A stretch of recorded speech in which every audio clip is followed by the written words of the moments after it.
Who is Derrick Dunbar Jr.?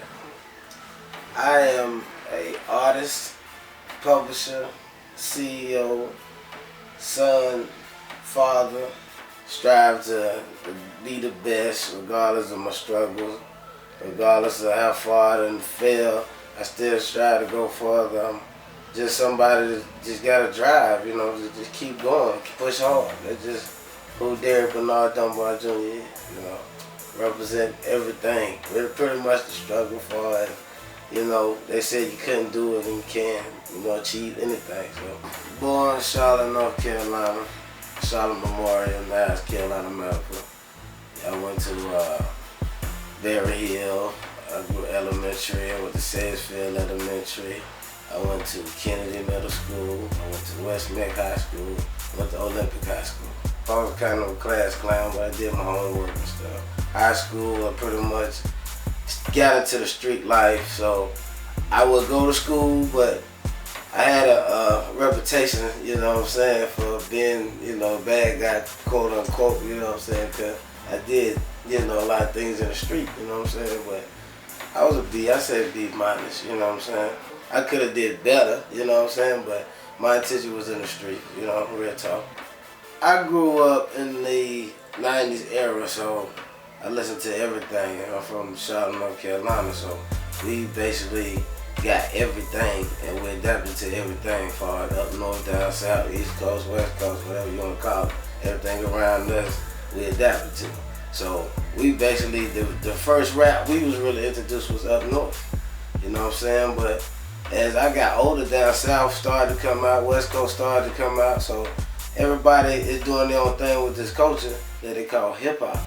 So, you know what I'm saying, hip hop, if this is what it is, then, you know, I grew up in hip hop, I'm part of hip hop because I seen all that evolve around me.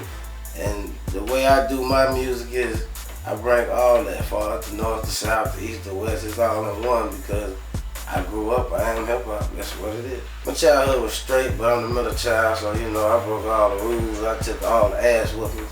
You know, kids don't get them these days, so they don't understand, they didn't get the discipline we got because now we give them choices, and if we whoop them, you know, courts get involved and they call it child abuse.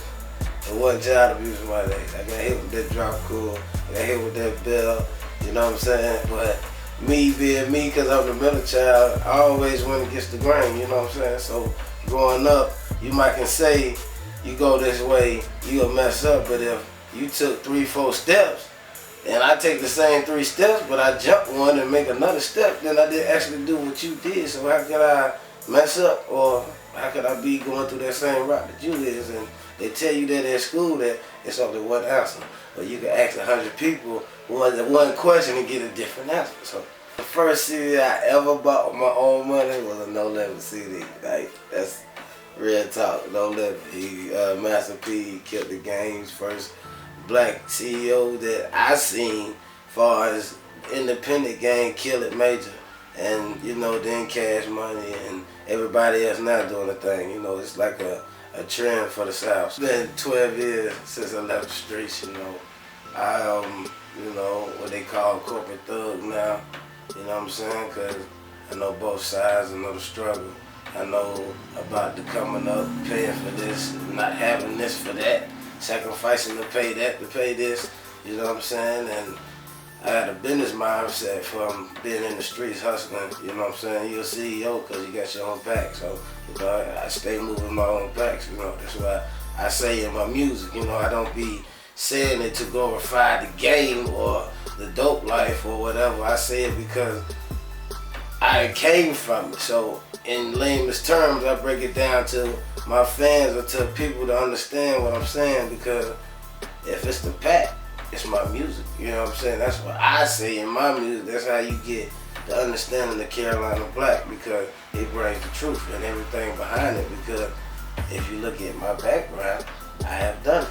If I could change anything about me today, I wouldn't change nothing if I could do it again, because it taught me that you know, hard work, dedication, it pays off through grind shows, and regardless of what they tell you, it's always a way. You know, the struggle's so real that if you don't feel or you're not hungry enough to get it, then how you gonna ever achieve it? You got to have funding. So I worked at Wild Barn for about 9 years, you know what I'm saying? But these last 4 years I've been just feeding and feeding and feeding and feeding and feeding. And, you know, I eventually said, fuck it. And just jumped out the porch, started working for myself, you know. 2015, NOIZE Collectors Entertainment official, LLC. I try to do the right thing, and what's right is I always do for your kids. I always try to be right, and if you're in the music game, you know that everybody you come in the door with not gonna be who you walk out with. Everybody have differences. Everything is not gonna plan out. Everything's not gonna go according to plan. That's life, but you know, you just gotta keep going, man. You know, you gotta crack filling in. You know, that's the sacrifice. That filling in that crack of the concrete, that pavement. You know what I'm saying? That will make it solid. You know what I mean? That's real talk. It's Carolina Black.